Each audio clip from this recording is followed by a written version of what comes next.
आऊज़ु बिल्लाहि मिनश शैतानिर रजीम बिस्मिल्लाहिर्रहमानिर्रहीम। अस्सलामु अलैकुम डियर व्यूवर्स, मैं उम्मीद करता हूँ आप लोग हमेशा की तरह खैर व आफियत से होंगे। व्यूवर्स, आज की इस इम्पोर्टेंट और इंफॉर्मेटिव वीडियो में मैं आपको हेनरी हावर्ड की मशहूर पोइम प्रिजनर इन विंडसर की 5 चीज़ें इस वीडियो में दिखाऊंगा। तो काइंडली आपने अगर ये 5 चीज़ें अच्छे तरीके से समझी और इनको तैयार किया तो इंशाल्लाह आप इस पोइम का क्रिटिकल एप्रिसिएशन अपने अल्फाज में लिखने के काबिल लाजमी हो जाएंगे। तो काइंडली आप लोगों ने इस वीडियो को लाजमी गौर से देखना है, और अगर आप मेरे चैनल पर न्यू हैं तो काइंडली मेरे चैनल को लाजमी सब्सक्राइब कर लीजिएगा और साथ बेल आइकन के बटन पे जाके ऑल पे लाजमी प्रेस कीजिएगा ताकि इस तरह की इंफॉर्मेटिव वीडियो का नोटिफिकेशन आपको बआसानी से मिल सके। सबसे पहले मैं आपको इंट्रोडक्शन दिखा रहा हूँ। ये राइटर के बारे में एमसीक्यूज़ है जी।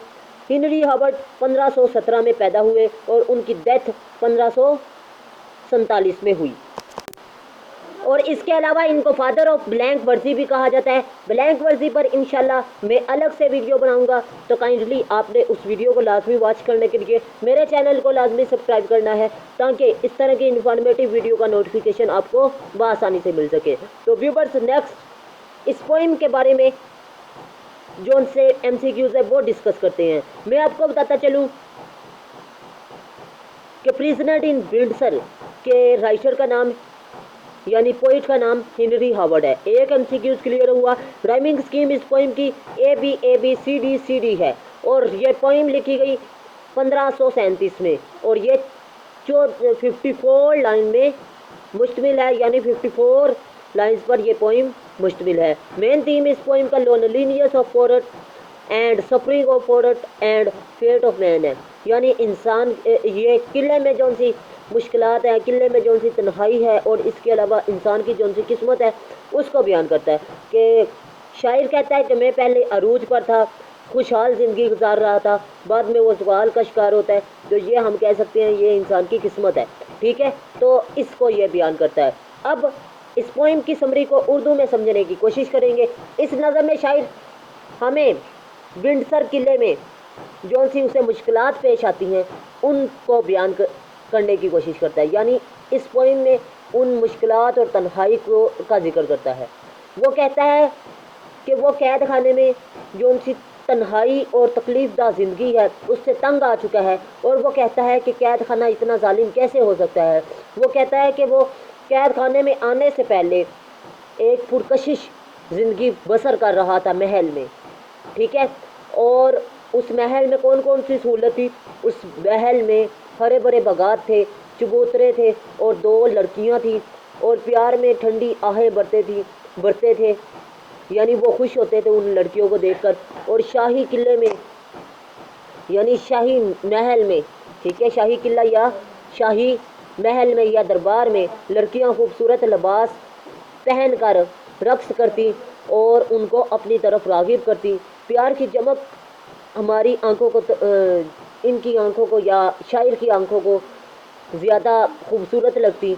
वो कहता है कि खूबसूरत लड़कियों की मोहब्बत की खातिर खेल में वो हार जाता, जानबाजों की तरह घुड़सवारी करता और इसके अलावा तलवारबाजी भी करता, खेलों में हिस्सा भी लेता। जंगलों में हमारी मोहब्बत के गीत के गूंज गाया करते थे, यानी उन लड़कियों के साथ ये गीत मोहब्बत बड़े लम्हे की याद ताज़ा करते हैं। जंगल में हिरन का शिकार भी शायर करता था। ये वो पुरकशिश आराइश थी, ज़ियाफ़तें थी जो शायर को खुश करती हैं, लेकिन बाद में शायर चूँकि अब कैद खाने में आ चुका है तो वो इन तमाम पुरकशिश लम्हात को याद करता है, हालात को याद करता है और अपने दुखों को कम करने की कोशिश करता है। अब मैं आपको बताता चलूँ, क्योंकि शायर पहले खुशी की ज़िंदगी बसर कर रहा था, अब उसके जो से दुख हैं वो किस में तब्दील हो चुके हैं? आंसुओं में और सस्कियों में। इसीलिए वो कहता है कि वो अपने दुखों को मिटाने के लिए अक्सर अपने जो उनसे ज़िंदगी में खुशगवार लम्हात थे उनको याद करता है ताकि उसकी ज़िंदगी आसानी से बसर हो सके। ये है जी इस पोइम की समरी। मैं उम्मीद करता हूँ आपको अच्छे तरीके से समझ में आ चुकी होगी। अब हम ट्रांसलेशन को उर्दू में समझने की कोशिश करेंगे। So crueller prison how could betide alas. Betide का मतलब है जी नाजिल होना, वाकिया होना। कैसे जालिम कैद वाकिया हुई, अफसोस, मतलब ये कि अफसोस के जालिम कैद कैसे वाकिया हुई। शायर कह रहा अपने आप से, ठीक है। As proud Windsor where in lust and joy. Lust and joy का मतलब है खुशी और मसरत। विंडसर जैसी खुशी वाली जगह जहाँ में खुशी और नुसरत का आलम है, यानी खुशी का आलम है, ठीक है। With a kind his son my childish year did pass. बादशाह के बेटे के साथ अपना बचपन गुजारा। चिल्ड्रस बचपन। In greater feast than Priam son of Troy. बहुत बड़ी खातर मदारत के साथ, नाजो नखरे के साथ ट्रे के बादशाह प्राइम के बेटों से भी ज़्यादा उसने पुरकशिश या नवाबों वाली ज़िंदगी बसर की। अब इस पोइम की तशरीह की तरफ चलते हैं। इस नज़म में शायर कहता है कि वो विंडसर कैद खाने में आने से पहले बहुत खुशहाली वाली ज़िंदगी बसर कर रहा था। वो कहता है कि वो खुशी और भरपूर मसरत वाली ज़िंदगी बसर कर रहा था। वो बादशाह के बेटे के साथ अपना बचपन गुजार रहा था और ख़ास तौर पर वो पुरकशिश ज़िंदगी गुजार रहा था। बादशाह के बेटे से भी ज़्यादा नाजो नखरे वाली ज़िंदगी बसर कर रहा था। कहाँ आने से पहले? कैद खाने में आने से पहले। वो कहता है कि अब वो जो उनकी खुशियाँ हैं, वो जो उनसे नाजो नखरे हैं, वो किस में तब्दील हो चुके हैं? जुल्म में, ठीक है। ये है जी इस पोइम का के स्टैंजे की तशरीह। मैं उम्मीद करता हूँ आपको इस स्टैंजे की अच्छे तरीके से समझ मेरी बात या तशरीह आ चुकी होगी। अगर आपको अभी तक कोई कन्फ्यूज़न है तो आप कमेंट सेक्शन पर जाकर मेरे से पूछ सकते हैं और इसके अलावा व्हाट्सअप नंबर पर भी रब्ता कर सकते हैं। इंशाल्लाह मैं व्हाट्सअप नंबर भी आपको सेंड कर दूंगा। नेक्स्ट स्टैंजे की तरफ चलते हैं। नेक्स्ट कह रहा है जी, Where each sweet place returns a tasteful sour। अब सोर का मतलब है तुर्श, खट्टा। रिटर्न्स हो जाता है, बदल जाता है। प्लेस, स्वीट प्लेस, मीठी चीज़। मीठी चीज़ या जगह जहाँ हर मीठी चीज़ का जायका खट्टा हो जाता है। इसका मतलब ये है इस लाइन का। The large green coats where we were want to have. अब इसका मतलब, वांट का मतलब है जी आदत, होप का मतलब है जी मंडलाना। यानी इस लाइन का मतलब है, तर्जुमा ये है कि बहुत बड़ा वसी सब्ज़ा है जहाँ पर हवा से उसके पत्ते या वो सब्ज़ा लहरा रहा है हमेशा की तरह। इस लाइन का मतलब ये है। With eyes crossed up unto the midden tower। आंखें टिकी हुई हैं दो शीज़ाओं के किले की तरफ, ठीक है, कि उसकी नज़रें किस में जमी हुई हैं? दो लड़कियों की तरफ जो कि किले में है, ठीक है। And easy sighs such as folk draw in love.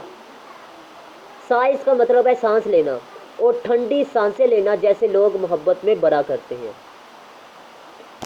अब इस पोइम की तशरीह की तरफ चलते हैं।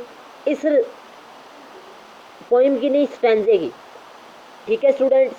अब इस स्टैंजे में वो कह रहा है कि वो जो उनसे महल में रहता है उसकी खुसूसियात बयान कर रहा है और कहता है कि वहाँ हर मीठी चीज़ का जायका खट्टा हो जाता है और वो जो उनसा महल का आप कह सकते हैं बाग जो उनसा है वो बहुत ही वसी है, बहुत बड़ा है और हर वक्त वहाँ पर फूल लहराते रहते हैं। और इसके अलावा मेरी नज़रें वहाँ पर उस महल में कहाँ जमी हुई हैं? दो लड़कियों की तरफ जो कि बहुत खूबसूरत हैं और वो गाना गा रही हैं और वो कह रहा है कि मैं ठंडी सांस ले रहा हूँ जैसे कि लोग मोहब्बत में सांस लेते हैं, यानी उनको सुकून फील होता है। वो कह रहा है कि मैं सुकून फील कर रहा हूँ, महसूस कर रहा हूँ। ये है जी इस स्टैंजे की तशरीह। मैं उम्मीद करता हूँ आपको अच्छे तरीके से ये बात भी समझ में आ चुकी होगी। The stately sales the ladies bright of hue. Stately sales का मतलब है जी अजीमुल शान हाल। The ladies bright to hue का मतलब है जी ज़र्क बर्क ख़वातीन, यानी अजीमुल शान हाल यानी बड़ा हाल, और जेवर से आरास्ता यानी सोना चांदी से आरास्ता औरतें। द डांस शोट, और जो सा डांस है वो रक्स है वो क्या है, मुख्तसर है। Long tales of great delight, शानदार मसरत यानी खुशी बड़ी लंबी दास्तानें हैं यानी कहानियाँ हैं। With words and looks that tigers could but रू। रू का मतलब है जी हसरत करना, ऐसे लफ्ज़ों और नगाहों के साथ कि शेर भी हसरत कर सके। अब नेक्स्ट कह रहा है जी where each of us did plead the other right. यहाँ पर प्लेड का मतलब है जी वकालत करना, दावा करना, ठीक है, हमायत करना। जहाँ हम सब एक दूसरे के हक के लिए हमायत करते हैं या वकालत करते हैं या दावा करते हैं। अब इस स्टैंज़े की तशरीह की तरफ चलते हैं। अब इस स्टैंज़े की तशरीह में वो कहता है कि जो सा महल है वो अजीमुल शान है, बहुत बड़ा है, और औरतें उसमें जेवर से आराइस्ता हैं और वो मुख्तसर डांस करती हैं, रक्स करती हैं। लेकिन उस मुख्तसर डांस की एक खसूसियत ये है कि हम लंबी लंबी दास्तानों यानी कहानियों की सूरत में भी बयान करना चाहें उनके छोटे से जो सा डांस है, रक्स है, उसको हम बयान नहीं कर सकते क्योंकि वो इतनी खूबसूरत तरीके से डांस करती हैं। और वो कह रहा है ऐसे लफ्ज़ों और नगाहों के साथ कि शेर भी हसरत करे। अब उनकी तारीफ उस डांस की करता है कि वो जो उनसी दो ख़वातीन हैं वो इतनी खूबसूरत हैं कि लफ्ज़ों और नगाहों के साथ शेर भी हसरत करेगा कि वो भी देखे। अब वो कह रहा है जहाँ हम सब एक दूसरे के हक़ में वकालत करते हैं कि हर कोई कहेगा कि हम उसके डांस को देखें। ये है जी इस स्टैंज़े की तशरीह। मैं उम्मीद करता हूँ आपको अच्छे तरीके से ये भी स्टैंज़े की तशरीह समझ में आ चुकी होगी। नेक्स्ट स्टैंज़े की बात कर लेते हैं जी। नेक्स्ट कह रहा है जी the palm play where despoiled for the game. Palm play का मतलब है हैंड बॉल की तरह का खेल। डिस पोलाइट का मतलब है जी बिखर जाना। पाम का वो खेल जिसे खेलने के लिए हम इधर उधर चले जाते हैं या बिखर जाते हैं। With dazed eyes oft we by gleams of love, मोहब्बत की चमक दमक से अक्सर चंदियाई हुई आंखों से। डेजर्ट का मतलब है बदहवास होना, गिलैम का मतलब है चमक दमक, ठीक है। Have missed by missed the ball and good sight of our dame. Dame का मतलब है जी महबूबा, गेंद को खो देते हैं और महबूबा के नज़ारे में खो जाते हैं। नेक्स्ट कह रहा है जी to bait her eyes which keep the ladies above. इससे आंखें चार करने के लिए जो खिड़की की सलीस ऊपर किए हुए हैं। वेट का मतलब है तरगीब देना या आप कह सकती हैं आइडिया देना, ठीक है, तजवीज़ देना आप कह सकती हैं। लीड्स का मतलब है खिड़कियों की सलीस, ठीक है। अब इस स्टैंज़े में मैं आपको बताता चलूँ, शायर कह रहा है कि पाम का वो खेल जिसे खेलने के लिए हम इधर उधर बिखर जाते हैं, उसमें वो कह रहा है कि मोहब्बत की चमक दमक से हमें कुछ चीज़ें नज़र नहीं आती। वो कहता है कि गेंद उसमें छुपाई जाती है, उस खेल में क्या की जाती है, छुपाई जाती है। लेकिन अब गेंद को ढूंढने के लिए जाते हैं, अपने मकसद के लिए जाते हैं, लेकिन शायर जौन साहब वो अपनी महबूबा के इश्क में इतना पागल हो चुका है, उसे सामने गेंद पड़ी हुई दिखाई नहीं दे रही लेकिन अपनी महबूबा नज़र आ रही है। अब इसका मतलब ये है कि वो महबूबा के इश्क में डूब चुका है। नेक्स्ट कह रहा है इससे आंखें चार करने के लिए जो खिड़की की सलीस ऊपर किए देख रही हैं, ठीक है। अब वो कह रहा है कि उसकी आंखें जो सी हैं वो चार हो चुकी हैं, जो खिड़कियों की सलीस से ऊपर देख रही हैं, जो उसे भी देख रही हैं, लेकिन शायर कह रहा है कि वो उसके इश्क में फिर भी पागल है। महबूबा उससे धोखा कर रही है, इसका मतलब ये है। नेक्स्ट कह रहा है जी, नेक्स्ट कह रहा है the gravelled ground with sleeves tied on the helm. Helm का मतलब है जी लोहे की टोपी या मैदान आप कह सकते हैं। ग्रेवलेट का मतलब है जी पुख्ता, ग्राउंड मैदान कह सकते हैं। और वो पुख्ता मैदान जिसमें आस्तीनें यानी अपनी जो सी आस्तीनें हैं लोहे की बनी हुई हैं, आहनी टोपियों से बांधे हुए हैं। O foaming horse with swords and friendly hearts, मुंह से जाग निकालते घोड़ों पर तलवारों और दिलों पर खलूस जज्बात लिए। फोमिंग हॉर्स का मतलब है जी मुंह से जाग निकालते हुए घोड़े। With cheer as through as thought the one should other whelm, नाराए तहसीन के साथ ऐसे जैसे किसी पर गालिब आना है। अबर हेलिम का मतलब है जज्बात का हावी होना, घेर लेना, ठीक है। वियर वी हैव फोथ, इधर हम लड़ते हैं। And chase it of with darts, darts का मतलब नेज़े, हम इधर हम लड़ते हैं और अक्सर नेज़ों के साथ ताक़ुब करते हैं। अब इस स्टैंजे की तशरीह की तरफ चलते हैं।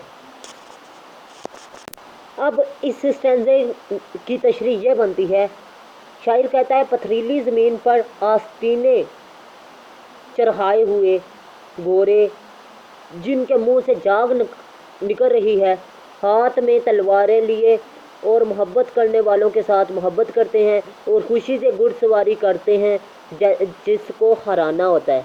इसका मतलब ये जिनको हराना होता है वो उनके लिए खुशी से घुड़सवारी करते हैं, मतलब उनको इस तरह मारते हैं, इस तरह शिकस्त देते हैं कि उनको पता ही ना चले, ठीक है।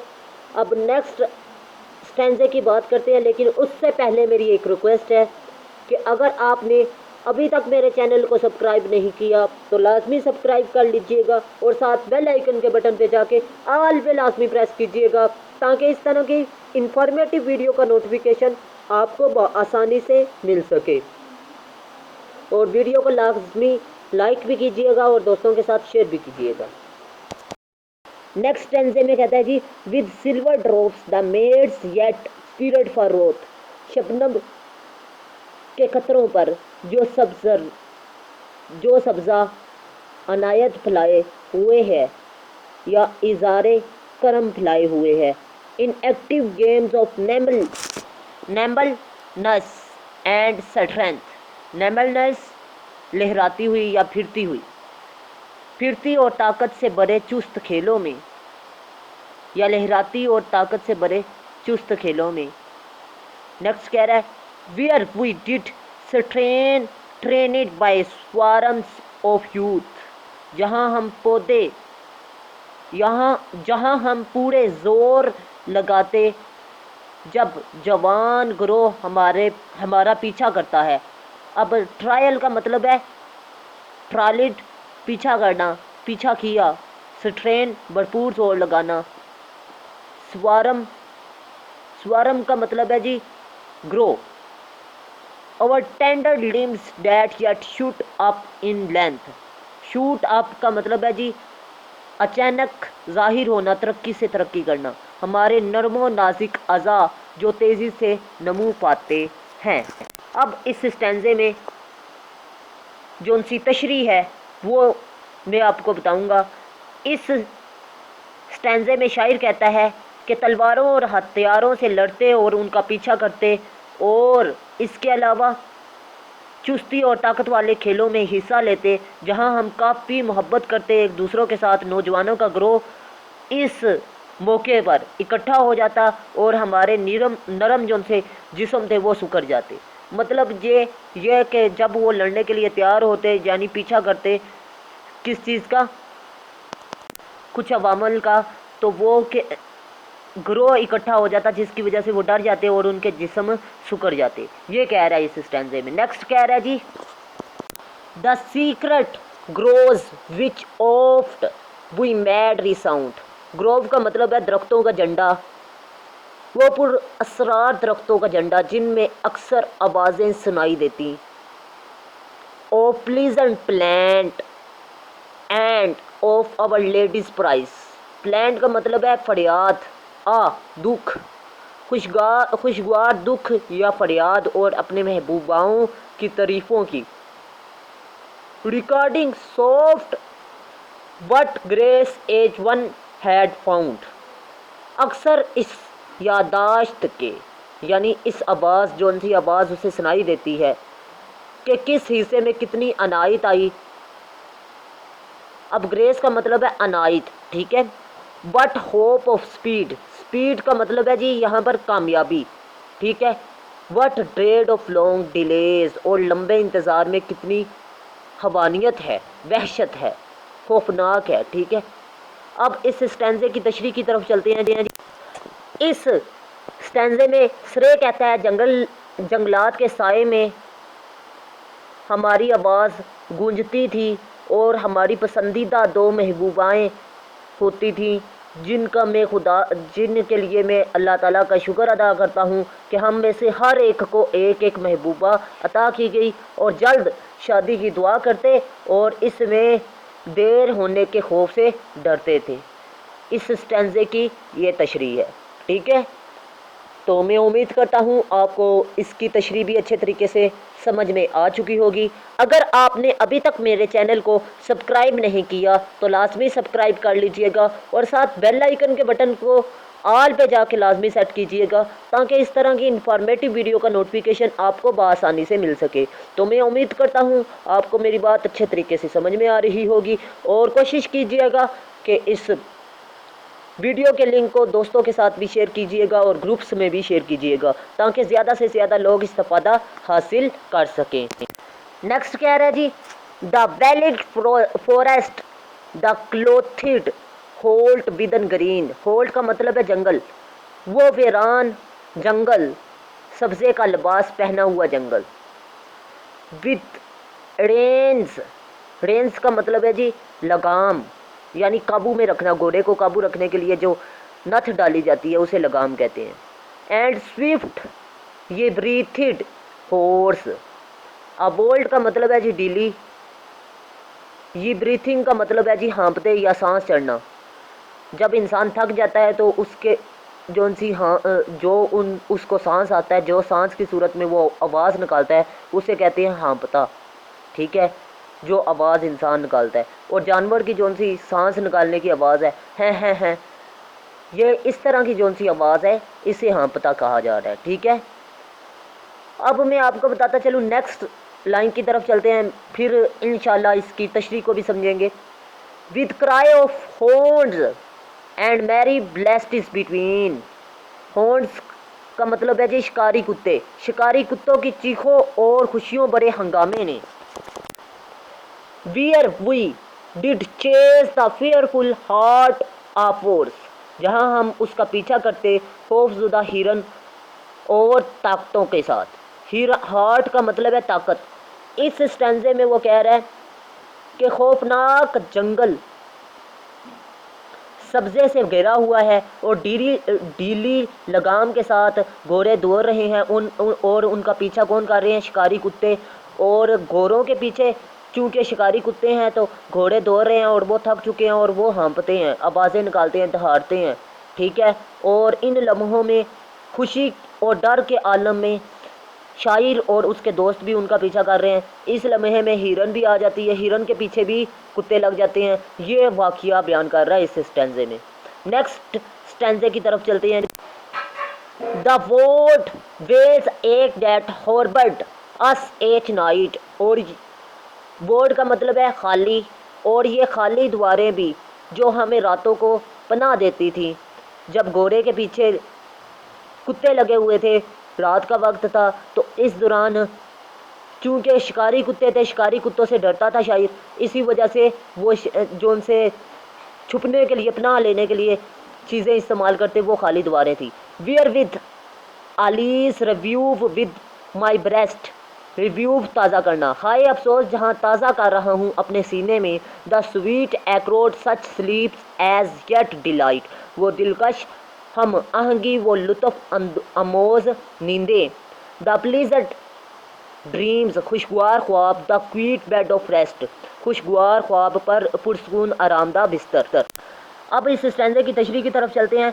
श्रेय कहता है कि वो खाली दुआरें जिनमें हमने पनाह ली थी मुझे एहसास दिलाती हैं कि अफसोस वो जौन सा एहसास है वो आज भी मेरे दिल में ज़िंदा है। अपनी नींद जो अभी तक मसरूफ़ है, मज़े की नींद और ख्वाब है पुरसकून थी, आज हम इसमें कैद हैं। यानी वो पुरसकून नींद हमें रात को आती थी जब हम थक कर वापस जाते, लेकिन आज मैं चूँकि विंडसर किले में कैद हूँ तो मैं इसे याद कर रहा हूँ, उस लम्हे को याद कर रहा हूँ, उन हालात को याद कर रहा हूँ, ताकि मेरी जौन सी तकलीफ़ है, मुश्किलात हैं, वो ख़त्म हो सकें। ठीक है, मैं उम्मीद करता हूँ आपको इस स्टैंजे की तशरीह भी अच्छे तरीके से समझ में आ चुकी होगी। अगर आपने अभी तक मेरे चैनल को सब्सक्राइब नहीं किया तो लाजमी सब्सक्राइब कीजिएगा, ताकि इस तरह की इन्फॉर्मेटिव वीडियो का नोटिफिकेशन आपको बराह रास्त मिल सके। तो मैं उम्मीद करता हूँ आप लोग मुझे फुल सपोर्ट करेंगे। नेक्स्ट स्टैंजे की ट्रांसलेशन की तरफ चलते हैं जी। कह रहा जी, the secret thoughts imparted with such trust. Imparted देना, पहुँचाना, वो राज बरा ख्याल भरोसे की झलक लिए या दिए। The wanton talk, the divers change of play, शोखो चहल वाली बातें। The friendship sworn as promise keep so just, दोस्ती के जोन से वादे थे, हर वादा ईमानदारी से पूरा किया हुआ था। Where with we pass the winter night away, और इसी तरह हम सर्दियों की रातें गुजारा करते थे। अब इस स्टैंजे में सरे कहता है कि वो राजदारी की बातें बहुत यकीन से करते हम दोस्त। ठीक है, जब वो रात को किसका पीछा कर रहे थे, घोड़े का और शिकारी कुत्तों का, तब वो आपस में राजदारी की बातें भी करते और खेल भी खेलते और दोस्ती की कस्में भी खाते और हमेशा वफादारी की बातें करते, वादे करते, और इसी तरह रात को उनकी जौन सी रातें थी वो गुजर जाती। ये वाक़या कहाँ पेश आया, अब मैं आपको बताता चलूँ। ये वाक़या उस महल में, विंडसर किले में आने से पहले जब शायर महल में रहता था, महल इतना बड़ा था, वहाँ पर जौन सी उसकी जौन सी ज़िंदगी गुजरी उसको वो बयान कर रहा है कि वो अक्सर दोस्त महल के अंदर बैठ के राज की बातें करते और खेलते और दोस्ती की कस्में खाते और वफादारी की बातें करते, और इसी तरह रात को बातें करते करते उनकी रात गुजर जाती। ये है जी वो वाक़या जो शायर और उसके दोस्त अपनी ज़िंदगी में गुजारते। मैं उम्मीद करता हूँ आपको ये बात भी अच्छे तरीके से समझ में आ रही होगी। अगर आपने अभी तक मेरे चैनल को सब्सक्राइब नहीं किया तो लाजमी सब्सक्राइब कीजिएगा और साथ बेल आइकन के बटन को ऑल पे लाजमी प्रेस कीजिएगा। नेक्स्ट स्टैंजा नंबर 11 की तरफ चलते हैं जी। And with this thought the blood forsake my face, forsake छोड़ देना, और इसी सोच के साथ मेरे चेहरे का रंग परेशान हो गया। ठीक है, या तर्क कर दिया, छोड़ दिया। The tears brain my cheeks of deadly hue, hue का मतलब है रंग। ठीक है, मुर्दा रंगत वाले मेरे रुखसारों पर, यानी जर्दा कह सकते हैं आप। ठीक है, रुखसारों पर आंसुओं की बारिश। The which as soon as sobbing sighs alas, अफसोस वो जल्द ही मेरी सस्कती हुई आहें। अब स्पोर्ट है 10 आई में प्लेंट रीन्यू, प्लेंट का मतलब मैं आपको बता चुका हूँ, फरियाद करना, दुख, और तशनी का शिकार होती तब मैंने सिरे से फरियाद की। अब इस स्टैंजे की तशरीह की तरफ चलते हैं। सरे कहता है कि इन खुशगवार हालात के बाद सब कुछ बदल गया, मेरे गाल उदासी और आंसुओं में बदल गए, मेरी खुशियाँ और अच्छे जो उनसे लम्हात थे वो बुरे लम्हात और दुखों में बदल गए। अफसोस के करते हुए वो कहता है कि दुखों का करवा घूंट भी मैंने पी लिया। इसके बाद मतलब महल में रहा तब वो खुशियों से ज़िंदगी बसर कर रहा था और हालात उसके बेहतर थे, लेकिन जब वो विंडसर किले में आता है तो वो खुशियाँ किस में तब्दील हो जाती हैं, वो खुशियाँ किस में, गमों में तब्दील हो जाती हैं, वो बेहतर हालात बदहाली में तब्दील हो जाती हैं। ये इस स्टैंजे में शायर कहता है। मैं उम्मीद करता हूँ आपको इस स्टैंजे की तशरीह अच्छे तरीके से समझ में आ चुकी होगी। अगर आपने अभी तक मेरे चैनल को सब्सक्राइब नहीं किया तो लाजमी सब्सक्राइब कीजिएगा। नेक्स्ट स्टैंजा नंबर 12 को डिस्कस करते हैं जी। ओ प्लीज रिन्यूअर ऑफ माई व्यूज, ए मेरे मिसरत की जगह यानी खुशी की जगह मेरे मसाइब को दोबारा तब्दील करने वाली है। रिन्यूअर दोबारा तब्दील करने वाली, ठीक है, या इज सर नो भी कह सकते हैं। Give me account where is my noble free fair, fair का मतलब है फ्रेंड, मुझे इससे तज़किरा करो वो मेरा बड़ा दोस्त कहाँ है। whom in थाए was to didst each night in close, जिसे अपनी दीवारों के अंदर तुमने पनाह दी थी या एहसार में ले लिया था, कब्ज़े में ले लिया था। To other leave but unto me most dear, leave का मतलब है प्यार, जो दूसरों के लिए प्यारा था लेकिन मुझे सबसे ज़्यादा प्यारा था।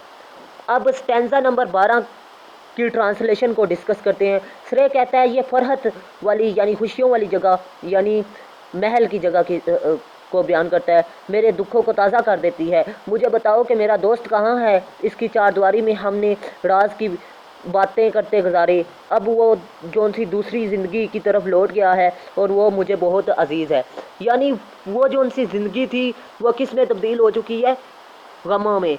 अब वो कह रहा है यहाँ पर कि वो मेरा दोस्त है, ज़िंदगी को अपने दोस्त से तशबीह दे रहा है और कह रहा है कि वो मेरा दोस्त है और वो कैसे तब्दील हो गया, वो मुझे बताओ कि वो कहाँ चला गया है, कि वो ज़िंदगी कहाँ चली गई है। वो मुझे बहुत प्यारी, बहुत खुशगवार मेरे लिए ज़िंदगी थी, मेरी वो ज़िंदगी कहाँ है। अपने आप से मुखातिब है शायर, ठीक है, आप कह सकते हैं यूज़ ऑफ अपोस्ट्रोफी, ठीक है। यहाँ पर नेक्स्ट स्टैंजा नंबर 13 को डिस्कस करते हैं जी।